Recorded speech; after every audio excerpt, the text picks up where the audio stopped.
নমস্কার বন্ধুরা, আমি সুমনা।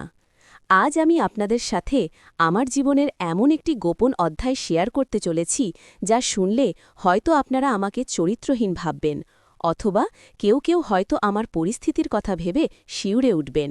একটা সাধারণ গৃহবধূ হয়েও পরিস্থিতির শিকার হয়ে কিভাবে আমি এক নিষিদ্ধ সম্পর্কের জালে জড়িয়ে পড়লাম, আজ সেই গল্পই আপনাদের শোনাব।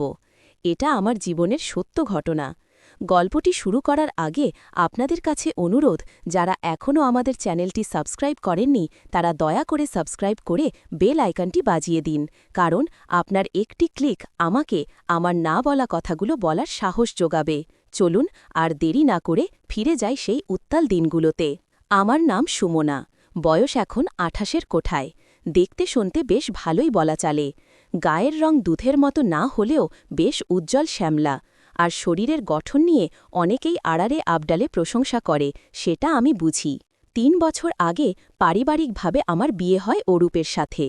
অরূপ মানুষ হিসাবে খারাপ না, কিন্তু ভীষণ কাজের পাগল। একটা প্রাইভেট ফার্মে বড় পোস্টে চাকরি করে, সকাল ৮টায় বেরিয়ে যায় আর ফিরতে ফিরতে রাত ১১টা।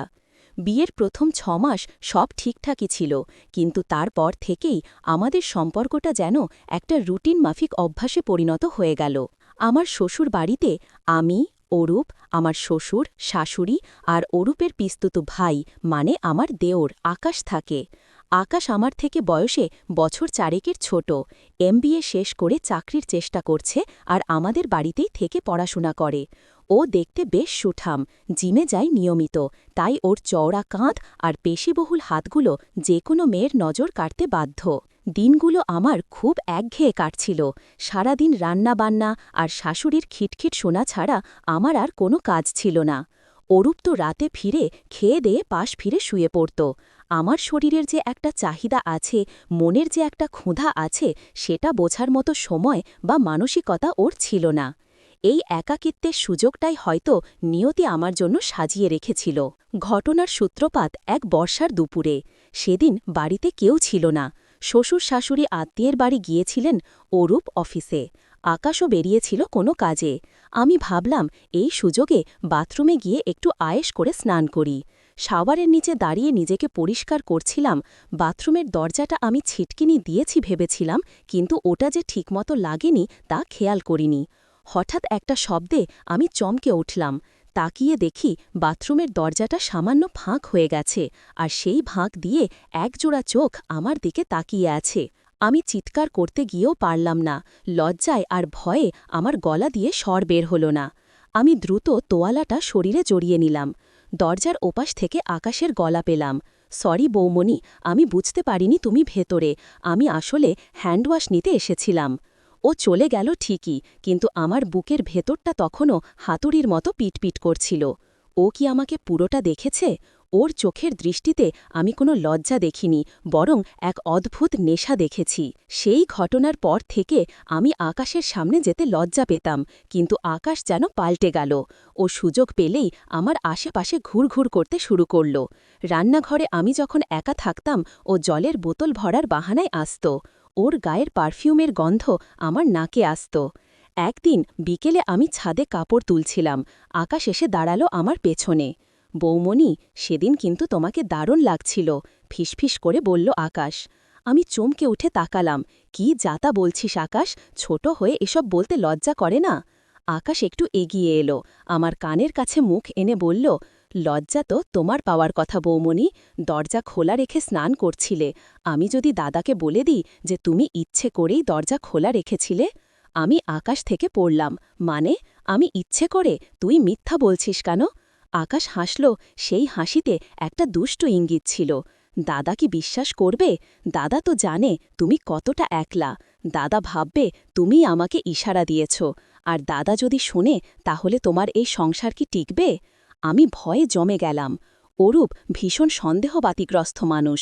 ও যদি শোনে আমি বাথরুমের দরজা খোলা রেখেছিলাম আর আকাশ দেখেছে, ও আমাকেই দোষারোপ করবে। তুই কি চাস আকাশ? আমি কাঁপা কাঁপা গলায় বললাম। আমি তো শুধু একটু আদর চাই বৌমলি, দাদার তো সময় নেই, আমি তো আছি বলে ও আমার শাড়ির আঁচলটা ধরে একটু টান দিল।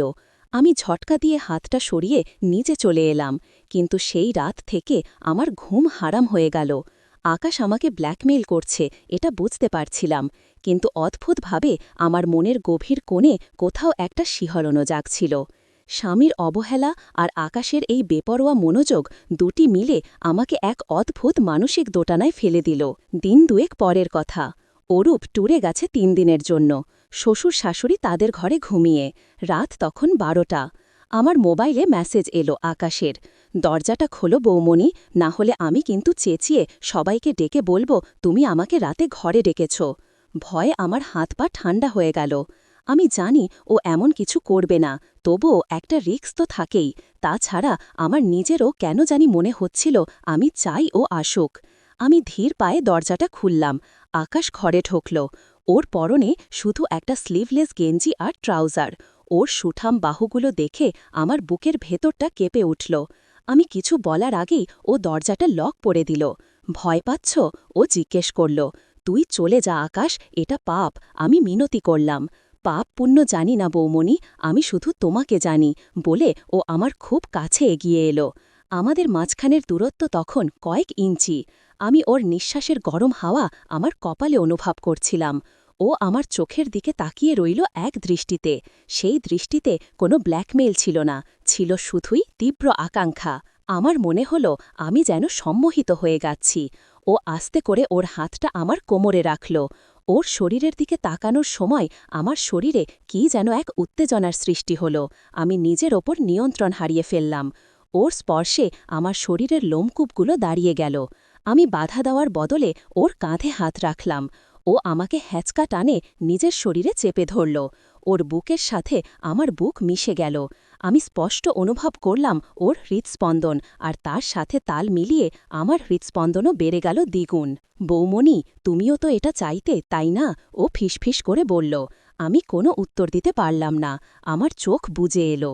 ও আমার কানের লতিতে আলতো করে ঠোঁট ছোঁয়াল। আমার সারা শরীরে যেন বিদ্যুৎ খেলে গেল। আমি অবশ হয়ে গেলাম। সেই রাতে আর কোনো কথা হয়নি, শুধু ছিল দুটি তৃষ্ণার্থ শরীরের মিলন। সামাজিক মর্যাদার ভয়, পাপ বোধ সব ভেসে গিয়েছিল এক আদিম কামনার স্রোতে। আকাশ আমাকে এমনভাবে আদর করেছিল যা আমি অরূপের কাছে কোনোদিন পাইনি। ও আমার শরীরের প্রতিটি ভাঁজ, প্রতিটি গোপন ইচ্ছাকে সম্মান জানিয়েছিল। ওর বলিষ্ঠ হাতের স্পর্শে আমি নিজেকে একজন পরিপূর্ণ নারী মনে করছিলাম। ভোরবেলায় আকাশ যখন নিজের ঘরে ফিরে গেল, তখন আমি আয়নার সামনে দাঁড়ালাম। আমার সিথিতে অরূপের দেওয়া সিঁদুর, কিন্তু শরীরে আকাশের স্পর্শের গন্ধ। আমি কাঁদলাম না, কারণ আমি জানতাম এই সম্পর্কটার কোনো নাম নেই, কোনো ভবিষ্যৎ নেই। এটা শুধুই অন্ধকারের, শুধুই ব্ল্যাকমেল আর আবেগের এক অদ্ভুত সংমিশ্রণ। তারপর থেকে এটা আমাদের রুটিন হয়ে গেল।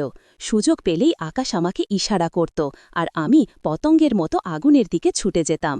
কখনো ছাদে, কখনো দুপুরে ড্রয়িং রুমে। চোখে চোখ পড়লেই এক বিদ্যুৎ খেলে যেত আমাদের মধ্যে। বাইরে আমরা ছিলাম দেওর বৌদি, কিন্তু ভেতরে ভেতরে আমরা ছিলাম একে অপরের পরিপূরক। অরূপ কিছুই সন্দেহ করেনি, ও ওর কাজ নিয়ে ব্যস্ত। মাঝে মাঝে যখন অরূপ আমাকে আদর করতে চাইত, আমার তখন আকাশের কথা মনে পড়ত। আকাশের সেই বন্যতা, সেই অধিকারবোধ অরূপের মধ্যে ছিল না। আমি জানি সমাজ আমাকে খারাপ বলবে, কিন্তু আমি যে সুখ খুঁজে পেয়েছি তার মূল্য কি সমাজ দিতে পারবে? গল্পটা এখানেই শেষ নয় বন্ধুরা। আমাদের এই সম্পর্কের কথা একদিন এক অনাকাঙ্ক্ষিত মুহূর্তে শাশুড়ি মায়ের কানে পৌঁছে যাওয়ার উপক্রম হয়েছিল। সে এক হাড় হিম করা পরিস্থিতি, কিন্তু সেই গল্প আর একদিন বলবো। আজ শুধু এটুকুই থাক যে কিভাবে এক সাধারণ গৃহবধূ ব্ল্যাকমেইলের ফাঁদে পড়ে নিজের দেওরের সাথে এক অবৈধ কিন্তু তীব্র ভালোবাসার সম্পর্কে